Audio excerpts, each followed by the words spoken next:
What if the very thing humanity calls improvement is the slow death of its spirit? What if the glittering gospel of progress, the morning routines, the quantified selves, the endless striving for efficiency, were not ladders to heaven, but spirals into a desert where the soul forgets its own name? Once, men sought salvation in temples of stone. They whispered prayers beneath vaulted ceilings, trembling before gods that demanded obedience. Now the temples glow blue in the dark and the gods speak through screens. The prayers are the same: make me better, make me worthy, make me more. Each click is a confession, each purchase a penance. Everywhere the same commandment is carved into the air: become. Wake earlier, run faster, grind longer, measure your worth in metrics, your peace in productivity, your joy in performance. Humanity has built a new heaven of data and algorithms, and in that heaven only the optimized may enter. But no one asks the only question that matters: more of what? In the quiet between notifications, a strange weariness settles. The body is alive, but the spirit drifts, wandering through mirrors of progress, unable to find its reflection. The more the world perfects itself, the less human it feels. Every goal achieved is another layer of armor around a hollow heart. Nietzsche saw this sickness coming. He warned that when God dies, morality does not vanish. It mutates. That humanity, unable to bear the weight of freedom, would kneel before new idols of its own making. Once we obeyed priests, now we obey productivity apps. Once sin was sloth, now sloth is sin. The names have changed, but the chains remain. This is not growth, it is guilt reborn. It is the morality of the slave dressed in the clothes of the entrepreneur. It whispers that discipline is virtue, that exhaustion is purpose, that rest is weakness. It teaches that worth must be earned, and that the self must be conquered. And so we spend our lives in quiet crucifixion, nailed to the cross of self-improvement. The market feeds on this guilt. It needs you to be unfinished, perpetually lacking. It manufactures mirrors that show not your face, but your failure. It sells whips carved from your own shame. Each course, each device, each guru promises the same miracle: transformation without transcendence, salvation without soul. But the moment you feel complete, the market dies. The brilliance of this machine is that it no longer needs masters. It has taught humanity to police itself. No whips are required when ambition is internalized. The worker becomes the warden, the brand becomes the body.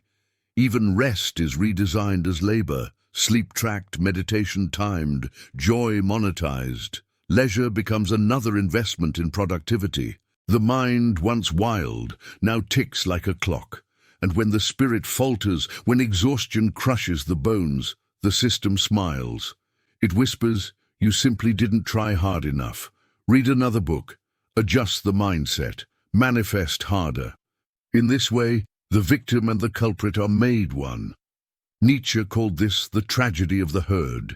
He saw a future where men would no longer think, but echo, where virtue would be measured not in courage, but in conformity. And he asked a question that still burns through the centuries. What happens when a society worships comfort more than truth? Perfection became our new paradise, and perfection is sterile. In our quest to remove every flaw, we have stripped away everything that made us alive. The oak that resists the storm grows stronger. The one kept safe in the greenhouse rots unseen. We have become that greenhouse oak, tall, measured, perfect, hollow. The philosophers once taught that to know oneself was divine. Today, we outsource that divinity to algorithms. We do not listen to our hearts, we read our data. We no longer ask who we are, we ask the feed to tell us. And still, the hunger deepens, because beneath the rituals of progress lies a question that no achievement can silence. Who am I when I am not improving? The self-help prophets would answer, a failure. Nietzsche would answer, a human. To be human is not to ascend endlessly, but to dance endlessly between creation and decay, to fall and rise and fall again. The acorn and the oak are both sacred stages of becoming. The caterpillar does not despise its crawling. The phoenix does not fear its ash. Yet we, terrified of imperfection, cling to the chrysalis and call it safety. Perfection, Nietzsche warned, is a kind of death. The Greeks called it hubris, the arrogance of those who would outdo the gods, and every age that worships control eventually burns upon its own altar. We have traded the mystery of being for the management of existence, the sacred for the scheduled, the infinite for the efficient, but the soul was not built for efficiency. It thrives in mystery, in error, in the storm. The soul grows not by control, but by surrender, by saying yes to what is wild, unpredictable, and alive. The world, however, has forgotten how to say yes. It trembles before chaos and calls it failure. It hides from darkness and calls it depression. It fears stillness and calls it laziness.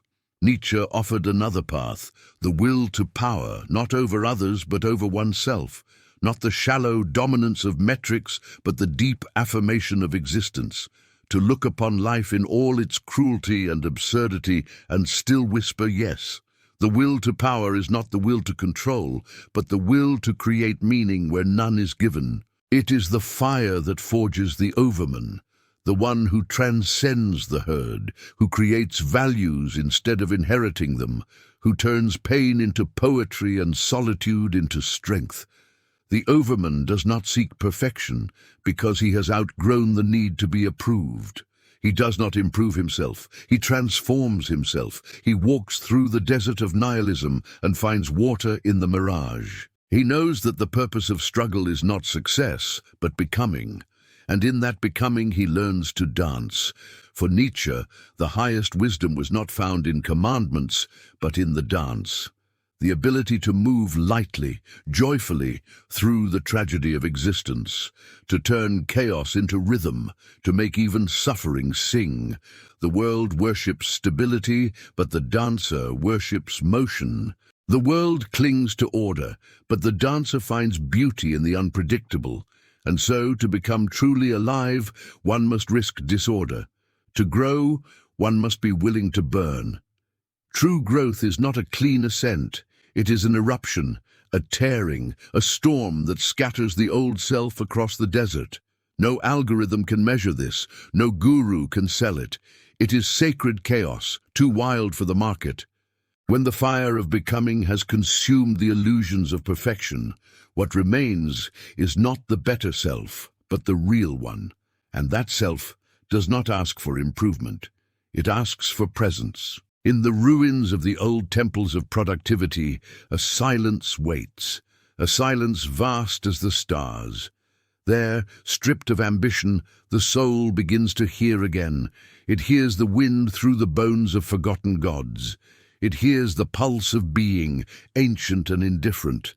It remembers that it is part of something far older than progress. From that silence, a new understanding is born. To live is not to ascend endlessly, but to belong endlessly, to the earth, to the pain, to the impermanence of all things. The goal was never to escape imperfection, but to embrace it so completely that it becomes beautiful. The self-help world promises transcendence without tragedy. Nietzsche promises the opposite. You will suffer, you will fall, you will break. But if you can love your fate, if you can look upon even the storm and say yes, you will discover freedom deeper than perfection. Because the storm does not destroy you, it reveals you. It strips away the layers of borrowed virtue and leaves behind something raw and luminous. The fire does not consume, it clarifies. What burns away was never truly yours, and in that clarity, a revelation. You were never meant to be perfect, you were meant to be complete. Completeness includes the shadow as much as the light, the failure as much as the triumph. It includes the mornings of despair and the nights of joy. It includes every contradiction that makes you whole. When the mirrors of progress finally shatter, what remains is not a reflection, but a presence. The one who no longer measures, but experiences. The one who no longer seeks, but becomes. But Nietzsche warned that a culture obsessed with perfection would end in nihilism, that when every flaw becomes a failure, life itself begins to feel unworthy. And indeed, the modern world stares endlessly into the mirror of self-improvement until only emptiness stares back. But he also offered the cure, creation, to stop imitating and begin inventing, to turn the mirror outward toward the world and paint upon it your own meaning. For the final truth is this: you are not a project, you are a process, a river, not a monument, a storm, not a system. Life is not meant to be mastered, it is meant to be danced. And so, when the voice of the world whispers, "Be better," let another voice, deeper and older, whisper back, "Be real." For reality, not perfection, is where the divine hides. And when you finally say yes to all of it, the chaos, the beauty, the loss, the laughter, you will find what no algorithm can teach, that to live is not to improve, but to evolve. And as the stars look down upon this restless civilization, still running, still grinding, still trying to escape itself, Nietzsche's warning echoes like thunder across the centuries. Beware the man who perfects himself, for he may forget how to be human. Because in the end, the question is not whether you have improved, but whether you have awakened, not whether you have become better, but whether you have become alive.